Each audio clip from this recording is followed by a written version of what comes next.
We're back with Chapter 4, the Bernoulli equation and pressure variation. And this recording is on section 4.7. We're going to use our new definitions, or our definitions of static pressure and kinetic pressure from 4.6 and the Bernoulli equation to describe three different methods for measuring pressure. One using a piezometer, a very simple method, one using what's called a stagnation tube, and another using what's called a pitot-static tube. And so in the last two cases, the stagnation tube and the pitot-static tube, were able to actually measure the velocity in a fluid. So let's skip forward here. And as we're doing this, let's remember the conditions under which the Bernoulli equation was derived. Maybe we can just stop here quickly. Remember that we need to make sure that we are on a streamline when we're applying it. We need to remember that it needs to be steady flow, and we're making the assumption, which is normally not a very good assumption, of inviscid flow. So there are no viscous effects. And we are only going to get out of the Bernoulli equation the velocity which is tangential to the streamline. But that's usually what we want in any case. So let's just remember these equations. We're primarily going to be using the pressure form here because we're interested in measuring the pressure in some of these cases. So let's go ahead and jump into the first example here, which is a piezometer. This is going to measure what's called the static pressure, or P, in the fluid. And this particular type of apparatus is put through a hole in the wall of the conduit. The hole is called a pressure tap. It's a small hole in the wall for attaching an instrument. And when we say screw in a small pipe like this into the hole, this pipe has a free surface at the top here, and so we can assume that to be 0 gauge. And this is what's called a piezometer. It's applied to measure the static pressure at the center line in the pipe.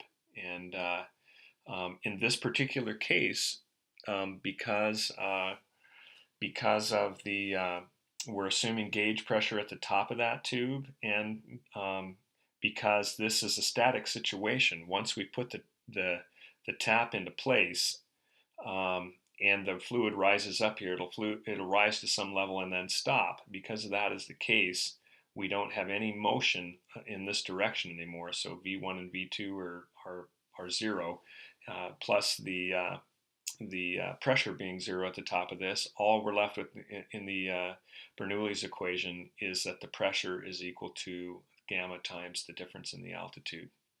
So we get this equation right here for the pressure inside the pipe at A. So this is a really clever and a great way to measure pressure without disturbing the flow. Note that it disturbs the flow and makes it unsteady while the fluid rises up in this pipe. But once it comes to equilibrium and there's no more flow up the pipe, this flow is undisturbed. So it's very convenient. The second type of device is called a stagnation tube, and this is kind of a clever idea. You can see that this is a free surface here. This might be used in like a stream or a river because this is a free surface. This is not contained, and you can see we have some sort of flow, again, steady flow going through this from left to right. And this tube, the stagnation tube, gets stuck in here. Again, it has a free surface up here. But what we're doing is we're basically using Bernoulli's equation applied to a streamline here, where we have point 0 in the undisturbed flow and point 1 here right at the entrance of the stagnation tube. And this is what's called the stagnation point, and right at that place the velocity goes to 0. And so we can use that fact in the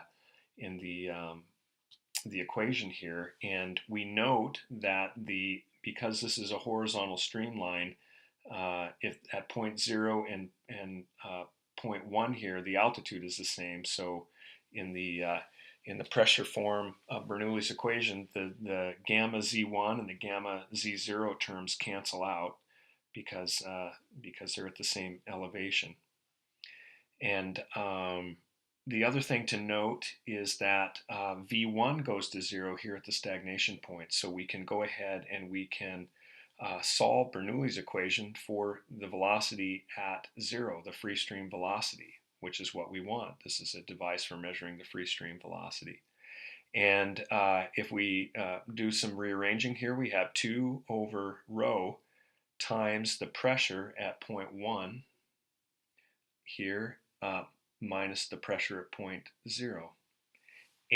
But we can note that we have a measurement of these from hydrostatics, that the pressure at this is really, the pressure at this point, I'm sorry, the pressure at point 0 is really just equal to gamma D, the hydrostatic pressure above it here. So that's gamma D is P0, and then the pressure at point 1 is higher because the velocity is low, is 0, and that actually is gamma of D plus L.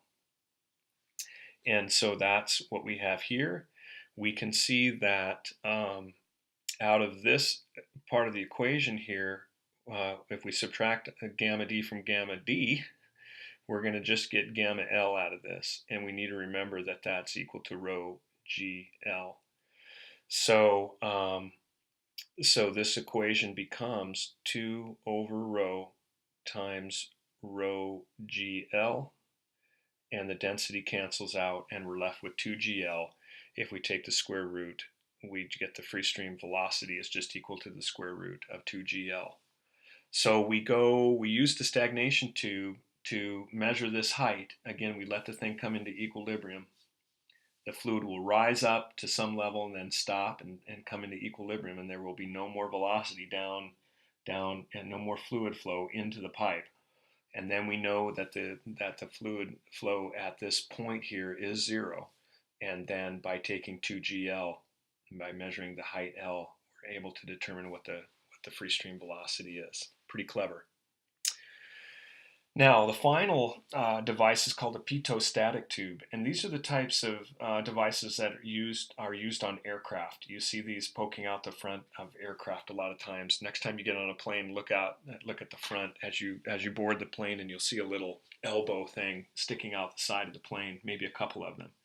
And this is, again, a pretty clever device. We're now measuring the difference in the velocity, or we're using it to measure the velocity at this point. We again have a stagnation point here, so V1 is going to be equal to 0, but nothing else goes to 0. So the only thing that drops out of the equation in this case is this term, and so what we are left with is everything else in the equation. So what we do is we basically put brackets around these and note that this is the piezometric pressure at point 1 and this is the piezometric pressure at point 2, and we basically move this over to the other side of the equation, and again divide by, or multiply through by 2 over rho. So it's a very, very similar equation to what we had for the stagnation tube, except that these now are not just merely static pressures, they are piezometric pressures because they have these terms in them. They have the gamma Z terms in them. So what's nice is that this device doesn't require that the two altitudes be the same. So this thing can be tilted with respect to gravity. The only thing that we're requiring, well, it's not even a requirement. The only thing that we make use of is the fact that V1 is 0 at the stagnation point.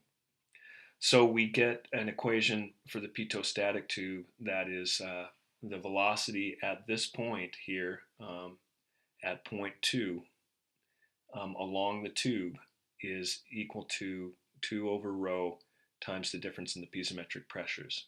And then we take the square root. So that's it. We will be using, doing some examples in a separate video.